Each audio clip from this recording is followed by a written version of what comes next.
Yo, what is up guys, Ghost here, and today I wanted to take a look at Battlefield 5's newest chapter, Chapter 6. Take a look at what new content we've gotten, and then really just sum up the video with my thoughts of what is going to be to come for the remainder of Battlefield 5's lifespan, and is that going to be enough until the next addition to the franchise releases. Okay, so to kick things off, we have a brand new map that goes by the name of Soloman Islands. Now, this one was created by the same designers who did Argonne Forest for Battlefield 1. Now, I didn't really play much Battlefield 1, so I can't really speak to that map, but they also designed Operation Locker, which I'm sure most of you will be familiar with from Battlefield 4. So as you can imagine, these designers have a soft spot for interesting choke points, let's say, and I feel this new map, Soloman Islands, definitely has some of those. However, it has really been a breath of fresh air for me to play, and I'm thoroughly enjoying it so far.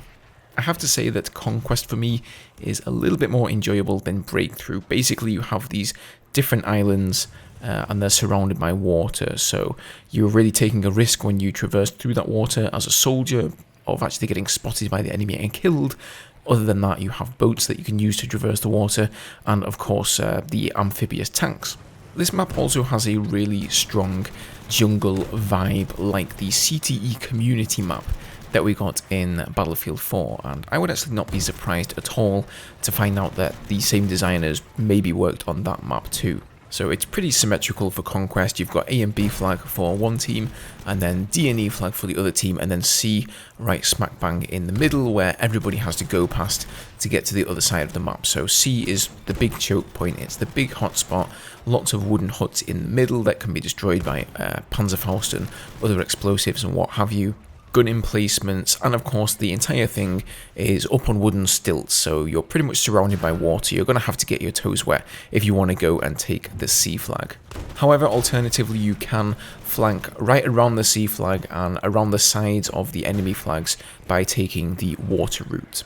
So overall, I'd say this map's been good. I don't enjoy it as much as I did the first two, Pacific maps, Pacific Storm and Iwo Jima, but I think that's in part due to the fact that there aren't any planes on this map, and as you guys know, I have a soft spot for air vehicles in Battlefield games. However, we have also gotten access to a myriad of new weapons and gadgets, so finally the Lunge mine is now unlockable, and it's quite an interesting one. So for those who don't know, it basically acts just like a bayonet charge, but only with a mine on the end of a stick. It doesn't actually do as much damage to the soldier holding the stick as I first assumed. It will only take you down to maybe about 80% health, so it's not too bad. I kind of, didn't really see the point of this gadget at first. It sounded like a suicide stick essentially, but it's not that bad, and it also does a considerable amount of damage. If you hit an enemy tank on a nice square surface, it will actually do 50% damage, so two of these things can do a lot of work. However, you do only get one of them, but if you're running a support, you can of course resupply yourself. And then of course it also one-shots enemy infantry, so that's always fun.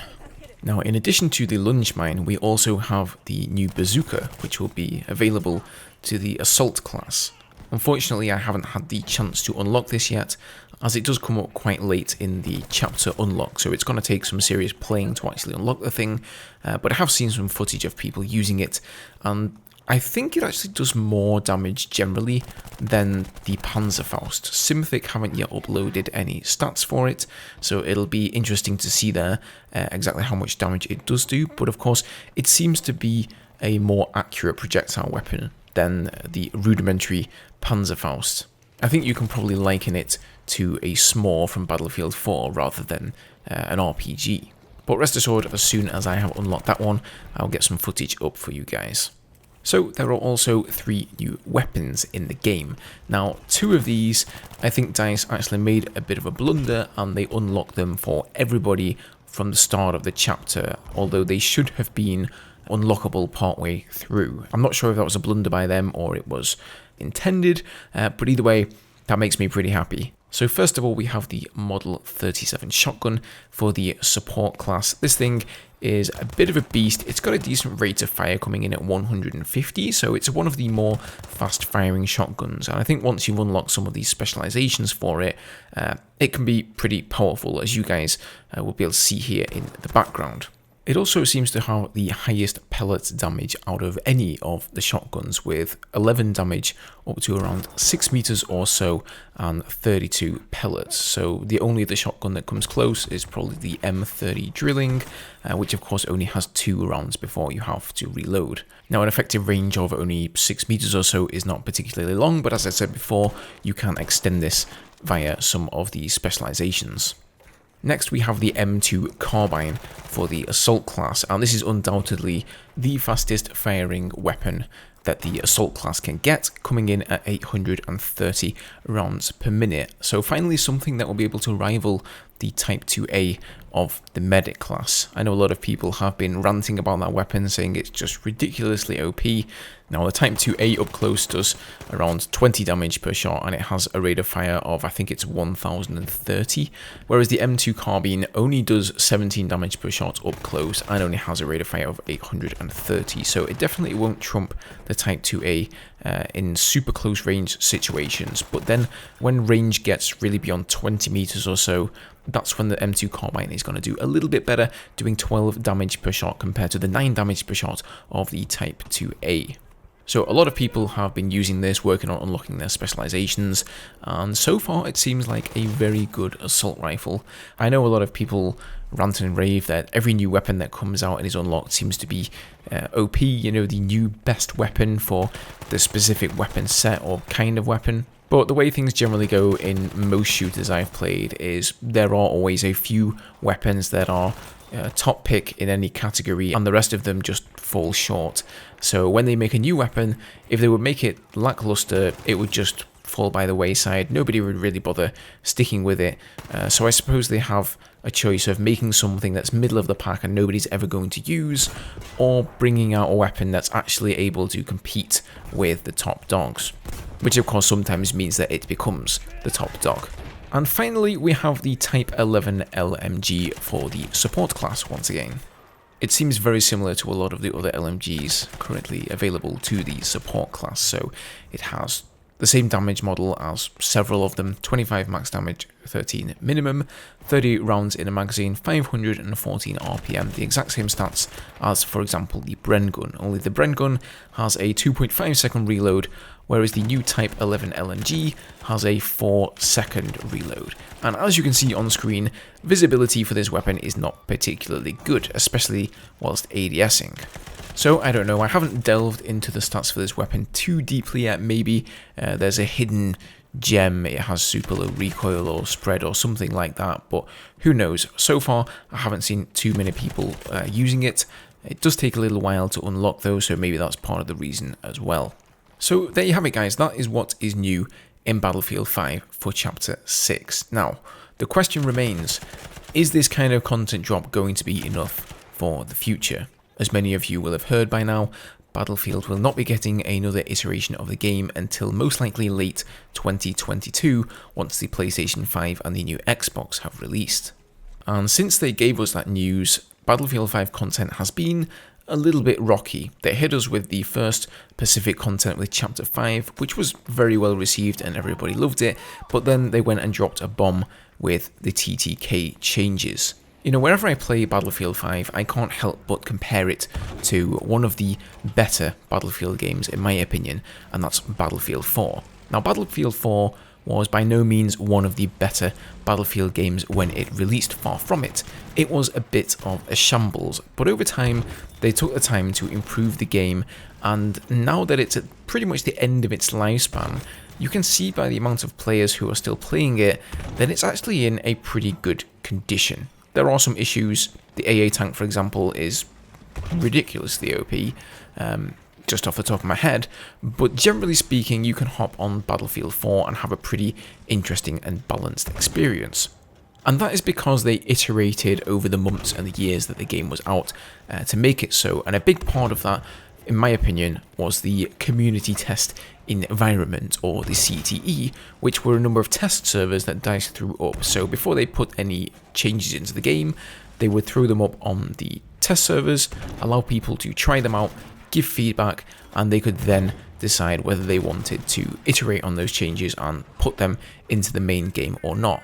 And I can't help but feel with Battlefield 5's TTK debacle that if they would have had a CTE for BF5, then the TTK changes would never have made it into the game. They would have tested it, people would have been in an uproar, they would have been infuriated with the changes, and maybe they wouldn't have been fully rolled back, but they would have at least been iterated upon before they were put into the live game, and people would have had a chance to voice their opinions.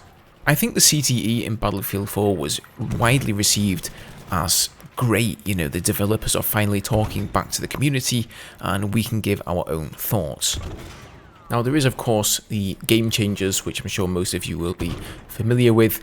It's a program run by DICE where they invite certain influencers, so sometimes YouTubers, Twitch players, etc., over to the DICE studios to essentially test and have a little demo of whatever it happens to be working on. They then go home with the footage. It works out as promotion for DICE. It's also promotion for YouTubers and their channels and whatnot.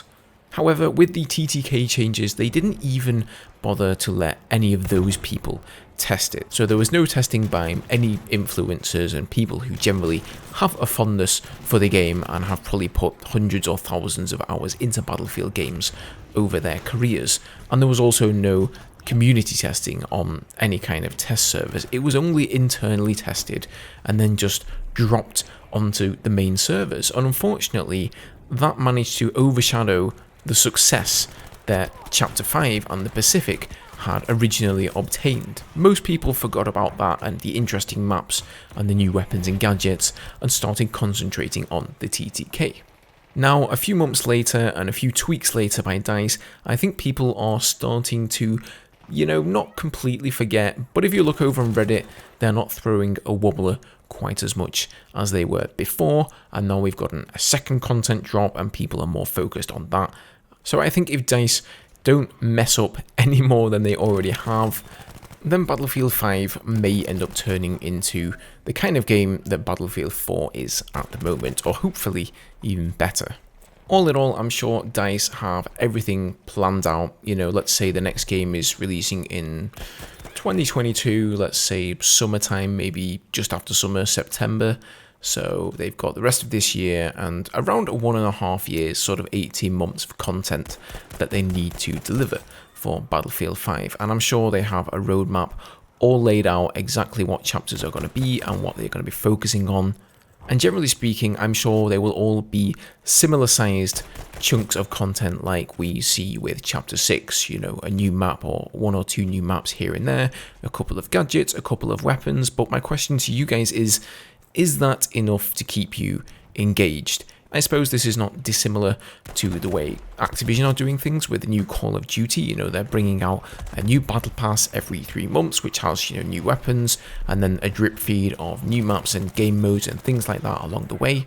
But that being said, Modern Warfare only really has to last for a 1-year lifespan. I'm sure players would prefer for it to last longer, but Activision have confirmed that we will be seeing a new Call of Duty game this year. They haven't said who the developer is going to be, but needless to say, a lot of Modern Warfare players will probably shift over to the new Call of Duty game. Now, in comparison, Battlefield 5 came out in 2018 in November, and it may well be November 2021 until we see a new Battlefield game. So if that's true, we're not actually even halfway through the Battlefield 5 life cycle yet, which is quite an interesting thought. What do you guys think? Can Battlefield 5 stand the test of time? Are DICE going to sort their stuff out? Or are you guys just going to move on to other games in the meantime, go back to all Battlefield games, or just simply wait until the next game releases? Leave your thoughts down below, guys. I would love to read them, and I love replying to you guys. Leave a like down below if you enjoyed the content, and as always, I will see you guys in the next one. Cheers.